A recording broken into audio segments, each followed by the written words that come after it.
बहुत समय पहले की बात है, एक छोटे से गांव में एक लकड़हारा रहता था। वो अपने काम में ईमानदार था और बहुत ही मेहनती था। लकड़हारा हर दिन पेड़ों को काटने के लिए पास के जंगल में जाता था। लकड़हारा जंगल से लकड़ियों को काटकर गांव में लाता और उन्हें व्यापारी को बेच देता, और उससे जो भी पैसे मिलते उससे वह अपना और अपने परिवार का पेट पालता था। लकड़हारा और उसका परिवार इस प्रकार के साधारण जीवन से खुश थे।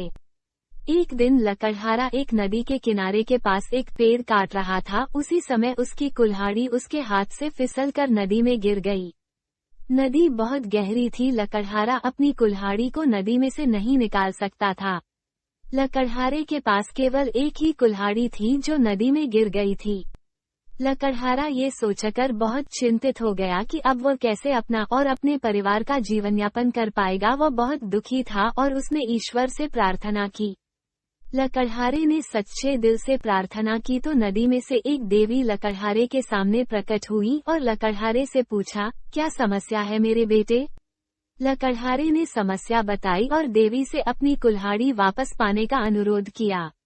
देवी ने नदी में हाथ डाला और एक चांदी की कुल्हाड़ी निकाली और पूछा, क्या ये तुम्हारी कुल्हाड़ी है? लकड़हारे ने कुल्हाड़ी को देखा और कहा, नहीं।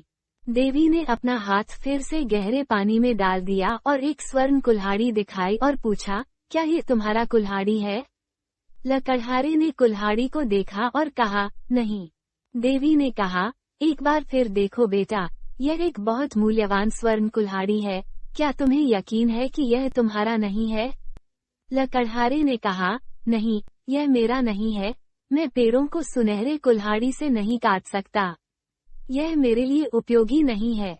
देवी मुस्कुराई और अंत में फिर से पानी में हाथ डाला और लोहे की कुल्हाड़ी निकाली और पूछा, क्या ये तुम्हारा कुल्हाड़ी है?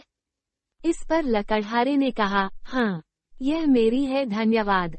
देवी लकड़हारे की ईमानदारी से बहुत प्रभावित हुई, इसलिए देवी ने लकड़हारे की ईमानदारी के लिए पुरस्कार के रूप में लकड़हारे की लोहे की कुल्हाड़ी और अन्य 2 सोने और चांदी की कुल्हाड़ियों को भी लकड़हारे को दे दिया।